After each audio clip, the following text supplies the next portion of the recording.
Welcome back, everyone, to the Rising Action Podcast. I am one of your hosts who wasn't here last week, Grayson. And with me is Piss Boy Josh Johnson. That's never not going to be funny. It's pretty great. And unfortunately, little shit Seth isn't here. Oh, dude, I listened to that back, and I could not believe that made it into an actual episode that got posted on the internet. Yeah, I know. It's pretty great. Like, that's the best thing that's ever come out of this podcast. I hope everybody knows that. I was listening to the reel because I haven't had time to listen to the full episode, and I was like, where is this going? And then I was like, there we go. Stuck it the goes landing. Nowhere. It went nowhere. Yeah, it's true, but it's kind of great. This week on our main episode, we are talking about structuring stories, and I am quite the novice. So Josh here is going to give me a little lesson, and therefore also everyone listening, about structuring stories, because he is also himself an in-progress author, or just an author. I don't know how you label that. Do you have to come out with a book to be an author, or do you just have to work on something? I don't know. Dude, I don't know. But apparently there's a lot to it. So I don't even know where to start other than structuring. Where do you start? If one is trying to structure a story, what do they need to know from the basis? And then let's get to maybe the nitty-gritty. Yeah. So typically people, when writing, kind of default towards one kind of style, I guess, of structuring writing or the other. So typically people will either be more of a pantser or more of an outliner. So a pantser is somebody who just kind of sits down and puts their main character in an interesting situation and kind of like writes their way out of it. Stephen King is notorious for doing that, for literally like not knowing where he's going. He has no clue what the end of his story is, and he's written obviously a ton. He's super prolific, so it works for him. And he's quoted as saying things like, you don't ever want to outline a story because then you end up writing it twice. And it's not exciting when you actually end up writing it. And then there's the kind of other extreme, which is outlining. And that is where you basically plan everything. And I think probably one of the better examples I've seen for this, and something I've had to sort of add into my own writing process, because I'm naturally more of a pantser than I am an outliner, but I'm not extreme one or the other. I kind of have to do a little bit of both for it to work. So I think the best example of an outline is typically in some form of like a 3-act structure, some of that vanilla stuff you would have probably learned in like college or high school or found in a book somewhere. But you do something like that. Typically, you'll kind of plan out general, I guess, scenes or chapters, or if it's a screenplay, it's just you're going to be having scenes and you're going to try and fit it into, your first act. You want to introduce what's going on. You want to introduce your protagonist. You want to introduce their status quo, get them to start moving, whether it be, in some cases it's more plot driven, in some cases it's more character driven, but you want to get them moving in a direction, I guess. And then you want to kind of get to a point where you have a little bit of a dilemma that they've got to push through, and then they ultimately will push through it. It's some kind of, initial challenge to deal with. And then you break into Act 2, where your main character typically will do, and it's really fun to me, it's this phase where they call it fun and games, where your protagonist or your protagonist's friends, they kind of just like go around and do kind of like what their quote unquote superpowers are, what they've learned so far. So like in a Marvel film, it's, they're going to kick some other like lower villain's butt. They're teaming up. They're like forming a team. Everything is going good. Like the going is nice. They're kicking tail. They're having fun. It's typically where like in a comedy film, like some of the funniest scenes are. In an action film, it's where your protagonist is like actually crushing people. In a hero's journey, it's where they're not really struggling with an antagonist. They're exploring their own abilities and kind of like growing those and learning from their mentor or whatever it is. And then you get to a further problem, I guess, to have to figure out. And that leads you into Act 3, where you have the, huge rising and falling action, which, rising action. Look at that. That's just brilliant. I wonder how we came up with that. Yeah, I know. Crazy. You get into your rising action where you've got all is lost kind of thing. You get the moment when the protagonist faces the antagonist and it looks like they're going to lose. And some books call it like the dark of the moon moment. Some books call it the all is lost moment. But it's the moment when everything hits the fan and it looks like there's no hope for them.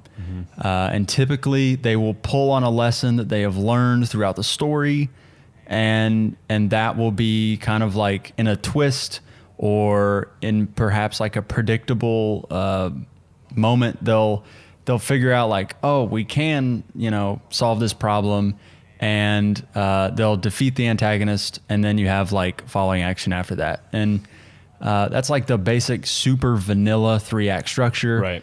And typically an outliner will plug a story into a structure like that. So they'll create their world, they'll have their main character, they'll have, they'll build up everything and kind of plug it all in. And then they'll also sort of have a timeline of events, and they'll plan their scenes out, and they'll break those scenes into, if it's a screenplay, they'll stop there and they'll just have their X number of scenes.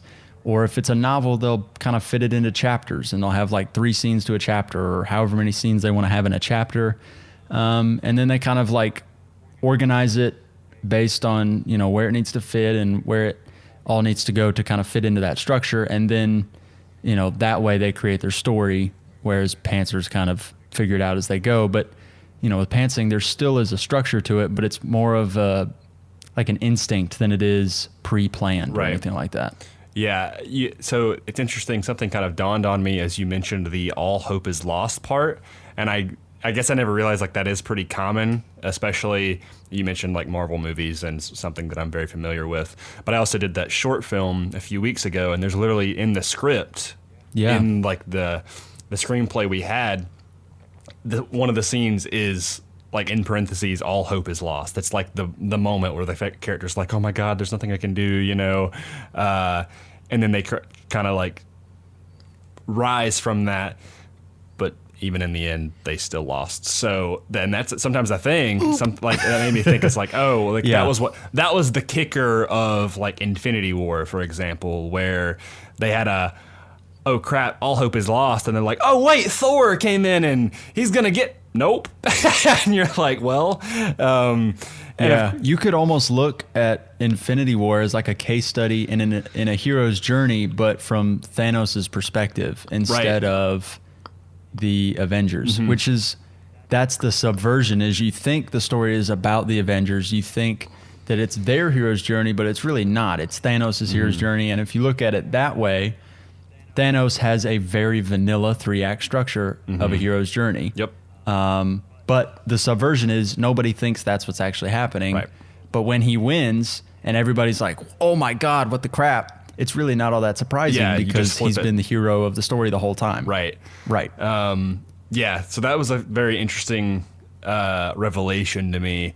But obviously, like, because of, again, you mentioned high school and college, like writing classes or even like 5th grade English, that there's also, and I think, if I'm not mistaken, would probably be more preferred for most people would be like a higher act structure. So 3 is basic. What is generally more popular or like more preferred, I guess? It kind of depends on who you're talking to and also what they're writing. So I'll approach it from the novel perspective. I know we talk about movies a lot on here, and movies, I mean, they totally vary. You can really pare down every story to 3 acts. Right. Because there's typically that's sort of the backbone, and then they could break out into 6 acts or 5 acts. But really, the 6 or 5 are kind of like sub acts of the main 3, if that makes any sense. So that's what I figured. More often than not, you'll sort of have you'll have an outline, especially with those that outline a ton. So I'll use Brandon Sanderson, for example. I don't know if you ever heard of him or not. Yeah. He's a super popular fantasy author, and he's on YouTube, and he actually does classes. He posts his classes from BYU on YouTube, and you actually can go watch them. And they're really cool. And it's a graduate level college class on creative writing, specifically with sci-fi and fantasy in mind. So he is a huge outliner. And so he uses outlining to help him be a more prolific author, because he puts out massive novels really quickly. And he does it because he just makes an outline and he sticks to it. And his outlines typically tend to kind of all fall back into some form of a 3-act structure.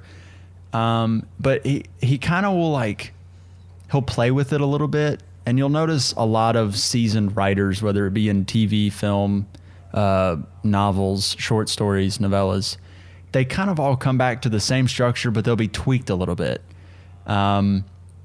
So, maybe with an Infinity War, that was a classic 3-act structure, but it was tweaked. Just because you reading it, you watching it, whatever, you didn't expect it. And so from that sense, you're like, oh, this is something I've never seen before, but we've seen it 100,000 times. It was just slightly different. So yeah. They'll kind of tweak the order of events maybe, or kind of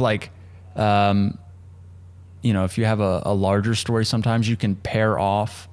Let's say you want your fun and games to have a sub act in there somewhere where they're off kicking butt, taking names, but maybe you want in that scenario another challenge to arise that they've got to deal with, but it's really minor, and it's not really worth mentioning in your main acts, but it's something that it could help them learn something, help your protagonist get something that they'll use later. But it tends to come down to the very basic of it is you build up to a peak in the first act, and then you kind of have a little bit of falling action, and then you start building up to another peak in the second act. The second act is typically a lot longer. It's the longest of the acts, and it's the middle. It's the dreaded middle. It's sometimes tough to get through when you're writing, but you build up to your peak in the second act, and then you have a steep drop where you are going into the third act, and you have your all is lost moment. And then you're building back up to another peak, but at this peak, you have resolution and you have catharsis. Or in some cases, you have no catharsis. You see this a lot with A24 films where structurally, it's built where there's those 3 builds, if you will, but then perhaps they may not give you catharsis at the end of it. And you're The Lighthouse, for example, a movie we talk about here a lot. Yeah. It doesn't really have any catharsis, and you don't know really much of anything leaving it, but it's got kind of a mini 3-act structure in there. But the movie is fairly short, so if you were to plot that movie out by events, it would not take you a super long time, because there's just not. It's like an hour and a half movie or something. So, even stories like that, they'll play with it a little bit or try and subvert it in some way to kind of build your expectations up for something just based on your intuition from what you've seen before. We all watch movies. We all read books. You kind of build up a natural, I guess, inner prediction of what's going to happen just because you watch movies. If you watch a ton of movies, you can generally predict what's going to happen. And the ones where you really can't predict what happened or it surprised you, those are the ones that stick with you because that vanilla structure was subverted somehow, right. Or they tweaked something, or maybe they made you think that based on how it was structured that you were going to be watching this one person be the hero or this one person be the villain, but in the end they flip it and make you think that one person is somebody else and this is something else. But if you were to go back and deconstruct it, you would realize that, oh, wait a minute, they structured it soundly for this person to be this and this person to be that, and you just never really saw it because they set your expectations up to think something else or to want something else, kind of thing. Yeah, as you were talking about that, it made me think of like Once Upon a Time in Hollywood for some reason, where like a movie where I was like, oh, like it didn't necessarily go in a direction that I thought it was going to go, and it stuck with me more, but you could still boil it down to like, I think at face value, you're like, oh, Leo's character is like the main guy, but really it feels more like Cliff Booth, played by Brad Pitt, is kind of the more central focus. But a question that I have is there like, and this probably is a naive question to ask, but for the sake of conversation, I'll ask it. Is there a set act structure that one must follow? Like, is it like a list of like, okay, you've got a 3, you've got a 5, you've got a 6, you've got a 10, like, or can you really, like, depending on your story and what you're trying to achieve, have as many acts as you need, right? Like, I'd imagine 3 is probably the bare minimum, but I'm sure you could really break it down into a very high amount of acts if you really wanted to. Like, is that true, or, you know? Yeah, you could totally do that. I mean, storytelling is so flucy because you can honestly do whatever you want, as long as you know why you're doing it. You'll get in trouble, and I've done this before so many times. You get in trouble when you try things, but you don't really know why you're doing it. Or, you know, I tend to pants. So I'll sit down and just kind of like write a scene and then write another scene to follow up that scene and then write another scene to follow up that scene.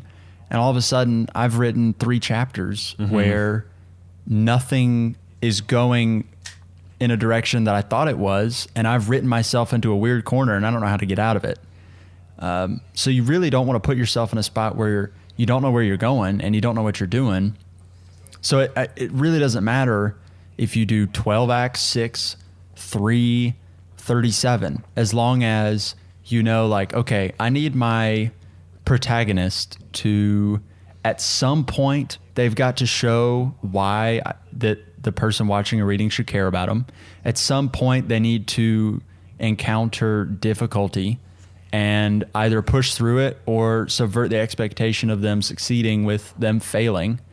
And at some point, I have to think that they are not as powerful as the end of the story will make me think they will be. So like, you start out not super powerful. At some point in the middle, they've got to show that they've grown and that they are more powerful. And at the end, they have to come up against a match of their power at that current state. And either they lose or they win, depending on like the genre or what you're trying to do with the story. But, you know, those 3 general things will happen in every story depending on how you structure it. And it may kind of appear differently depending on how you do it, but it kind of all boils down to like a really simple bedrock. And then it doesn't matter how you tell it as long as you know what you're doing. Yeah. Okay. I gotcha.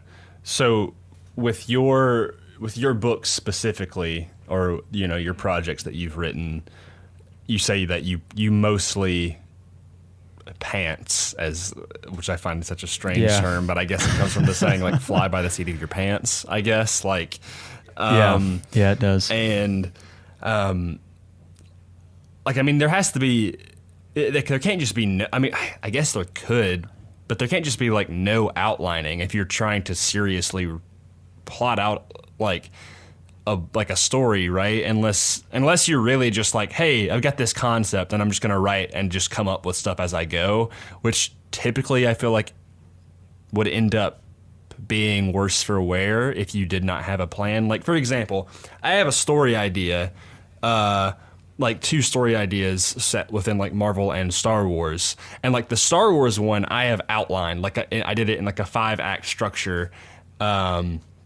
which may be irregular, I'm not sure. But like, I was like, okay, I know it, like, you know, this first act, which will be kind of developing these characters and their relationship, and the second act kind of being like, you know, the fun and fun and games thing, right? Like, kind of, again, probably progressing their relationship more, but all the while they're not, going through much struggle, maybe some tiny struggles. And then the third one being like, a big turning point in the story. And the fourth being kind of a more fun and games, but it's building up to that climax, like it's very close to that. And then the fifth act being the climax and then kind of the final like ending part of the story. But like I made the details, like I have specific story points in the story that like, yes, this needs to happen, but getting there to each, like I don't have planned.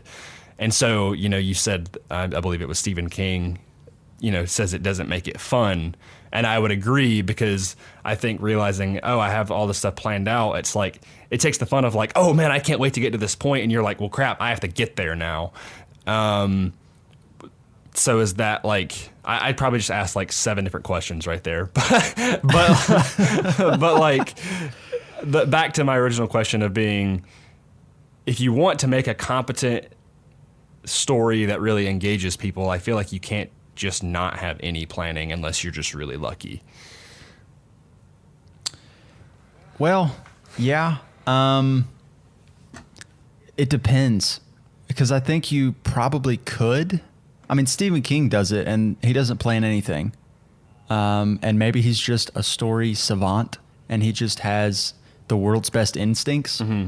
Or he innately knows what needs to happen when, and it kind of guides him, even though he hasn't planned a single thing.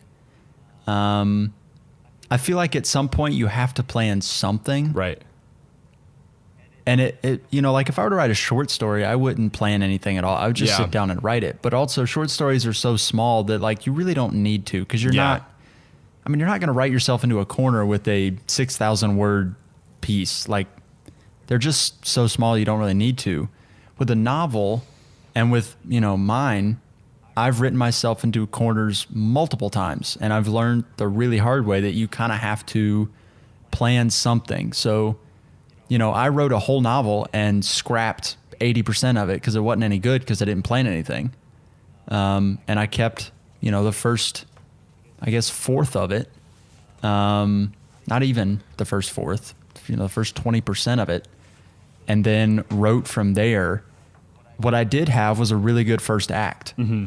And I knew that the first act was compelling, but I had a really crappy second act and a non-existent third act. And so I knew that I had to rework it a little bit. And what I did was I wrote a decent second act. And where I'm at now is I've gotten to a point where I'm getting into the third act, and I've plotted the third act, because that's probably the most important one in terms of giving the reader, viewer enjoyment. I think if you read or watch something and it wraps up in a really satisfying way, it doesn't matter how you got there as long as the end is satisfying. Like the end of a movie really dictates how much I'm going to enjoy that movie. If the ending stinks, I'm probably not going to enjoy the movie that much. Mm-hmm. If the movie is a total slog for 2 hours, but the last 30 minutes are amazing, I'm going to remember the last 30 minutes. Yeah. So the third act is super important. I talked with Seth on the last episode we did that Whiplash is really cool to me just because they did the whole third act in one scene. Like, that is awesome. Yeah. They got all those plot beats in, it was a long scene. It might have been a 15-minute on-screen scene, but they wrapped everything up in one scene, which is really cool. And that's something you won't see. That's another one of those like subverting what you would expect, because, nobody does that. But for that story, it worked. Mm-hmm. But for my novel, I got a good first act, a decent second act that I'm probably going to have to go rewrite a bunch of things in, because I did kind of wander a little bit. But I balanced a little bit of, I know certain things need to happen.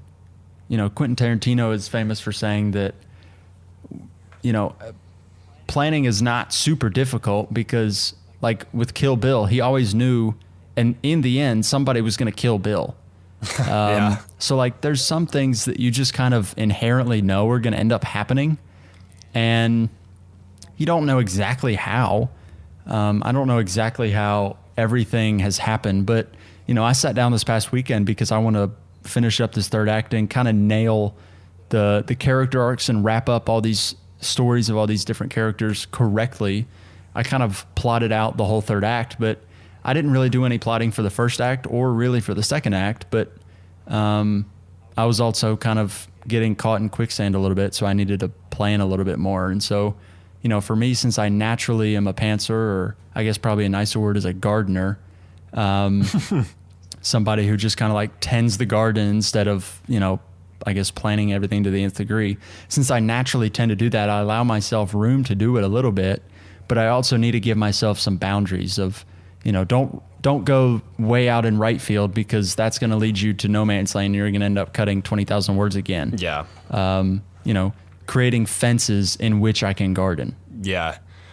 I don't know if you remember the Skyrim short story that you and I worked on. Oh, yeah. That I started just one random night because I felt like writing that. And you mentioned short stories, how you can just kind of just go at those, and usually you don't really have to plan it out that much. And that was very much the case with that one, because I remember, and of course I went back and, incorporated more moments to help the story come to fruition, to feel like it had a conclusion. But that was like a thing. I'm like, okay, here's the concept. I'm going to write it. And so I guess that answers the question of like, you could theoretically do that with a book. I mean, that's probably how all stories start off, with a concept.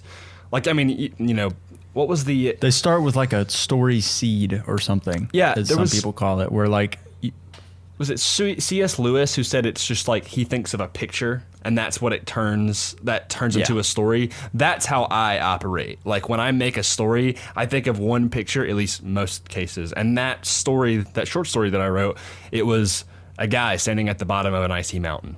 And I was like, oh yeah, I can make a story out of that. So I don't know. I guess the answer lies in the fact that you can really just go either way. Like there's no clear-cut answer. But even as you're whatever you want. Yeah, like even as you're going, like you're still planning. Like, but you're just not planning. Like it's not like some people just want to plan the whole thing beforehand, and that's probably the smarter way to do it. But it may be the least fun way to do it, in my opinion. Because then it's like, well, crap. Like you as a writer, I'd assume would want to also feel like you're going on this journey, even as much as viewing or reading it. So if you take that away, like, you can still make it work. And by the end of it, you're going to feel probably satisfied, but still like it's going to be a lot cooler going along and being like, oh, I went on the journey with these characters because I wrote it as I was going, sort of thing. Have you ever seen or heard of the YouTube Taylor Mowry? I don't think so. So he's I guess, screenwriting craft YouTuber. Mm-hmm. And he did a YouTube video probably maybe a year and a half ago, 2 years ago now, where he wrote an entire screenplay in 24 hours, which is fascinating because it was a full length, like, I don't know if he did a full 90-page. He probably did a 60-page screenplay in 24 hours. Mm-hmm. And what was so cool about that video is he showed the process of him figuring out the story, because he didn't start with anything. Mm-hmm. He didn't have an idea that he was going to do beforehand. He sat down, came up with an idea, and wrote the story all in 24 hours. And what was really cool, and it could work for a screenplay like that. That would probably never work for a full, 60,000 word novel, because it's just too big. Yeah. But for a screenplay, that kind of thing could, in theory, work if you know what you're doing, and this guy did. And if I remember right, basically what he did was he sat down and he figured out, okay, what genre am I going to write in? And I think he picked like sci-fi or something. Okay. And then he just kind of picked kind of like subgenre. I think it was like a horror / sci-fi suspense kind of story. And he picked a setting. I think it was like, Mars or something like that. And he kind of developed some characters, and he created obstacles within his characters of like, this character believes this thing, this other character believes this thing that is in contrary to that other character, and that's going to create tension and conflict at some point. And so he basically planned out like a basic 3-act structure, like really vanilla of, okay, who's my main character going to be? They're going to do this, this, this, this, this. And he just kind of listed out what he's going to do on a whiteboard. And then he just sat down and wrote. And 24 hours later, he had a 60-page screenplay. And I'm sure it was really rough. And it was probably not something he would be sending to an agent or anything like that. But he completed the story because he knew what he was doing, and he was able to structure it and give himself a framework in order to do it. And that kind of thing is really fascinating because I think probably if you were to take anything out of the episode, if you're writing something, whether it be a TV show, a short story, a limited series, a movie, a novel, like structure is probably not something you need to be afraid of. I think we hear about structure and, the 3-act, 6-act, 5-act, save the cat. All these things are kind of like buzzwords for structuring stories. And sometimes we can look at them, myself included, and be like, I don't know where to start. And I don't really know what to do. And like, how do I know when to make my main character do this thing? And how do I know when to do XYZ thing for my story? Yeah. And honestly, like you kind of have to do the wrong thing multiple times in order to figure out the right thing. I think there's a kind of like an unwritten rule for novelists that you need to write 1 million words before you're a good novelist. Yeah. And that is a frick load of words. But if you break that down, that's, if you were to be a fantasy author and you write 150,000 word novels, I mean, you're going to write probably between 5 and 10 crappy novels before you're really, really good. And that doesn't mean you can't publish any of those novels. It just means that you're probably not going to be your best until you've written 1 million words. For screenplays, I don't think that there's like a threshold or anything like that of you've got to write this amount of words. But, we all know that if you're going to be really good at something, you have to do it over and over and over again, and you've got to fail at it. And that's something I've had to learn like the really hard way of having to scrap basically a year's worth of work because I didn't structure it correctly. And I wrote myself a story that had characters that were vanilla because they never really encountered the correct amount of problems. And I had a structure that was all over the place, and you didn't really know who the main protagonist was, and you didn't know the main goal, and the characters never interacted with one another. And it was just weird. It was kind of like the Ballad of Buster Scruggs, but poorly done. And so it just didn't work. And some of that was just because I didn't really know what I was doing, and I had to learn from it and kind of avoid that at the second go at it. And then hopefully the second go at it turns into something that's actually publishable. Right. Okay. So you're sort of drawing a lot of your knowledge from this Save the Cat book, and clearly there's multiple variations and things like that. But is that something you would like recommend, considering we are probably not as factual or knowledgeable as this book would probably be? Would you recommend that? Yeah, for sure. Is it something? Okay. Yeah. So like the thing for me that made it cool was just being able to see and kind of have it all broken down for me of like, okay, here's what they're doing and here's how you can learn from it. Being able to not just like hear the same old regurgitated stuff about structure and like, okay, you need to insert this falling action, you need to insert the all is lost moment. Like being able to actually see examples of an author doing that, of creating an all is lost moment, of creating the conflict in the middle. Some of those things that are kind of more conceptual than they are reality sometimes when you're trying to figure all this stuff out.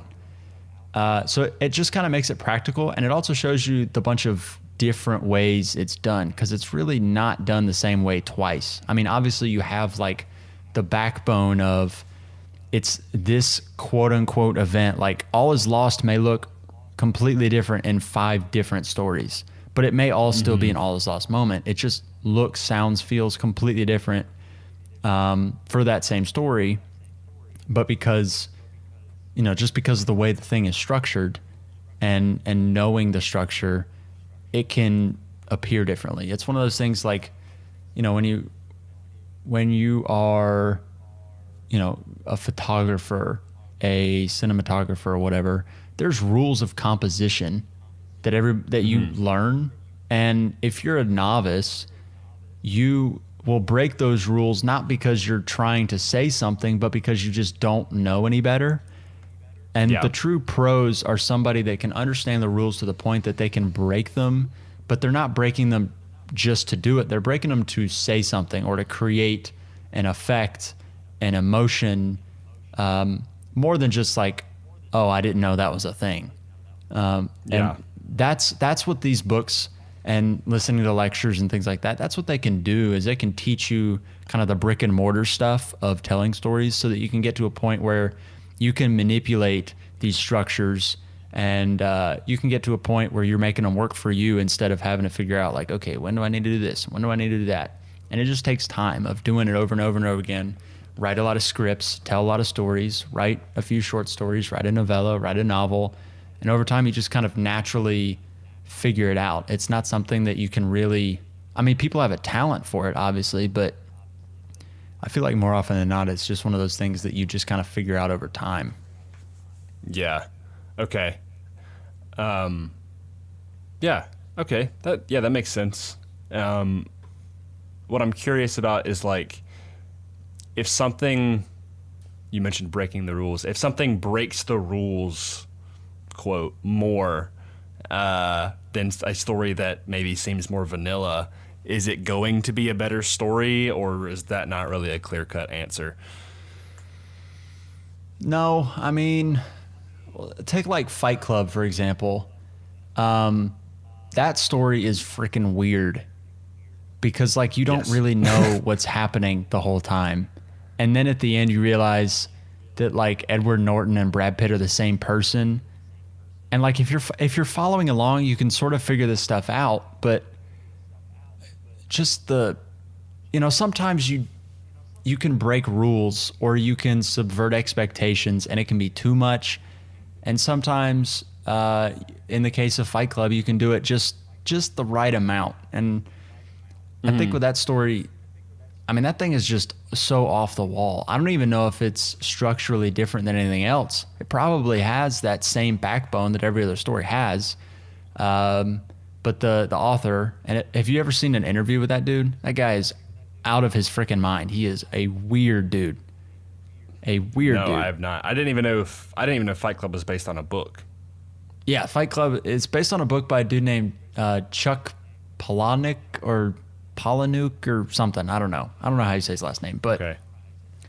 I think I saw an interview with him on Joe Rogan or something, and I was like, frick, this dude is weird. That tracks. Yeah, it makes sense, right?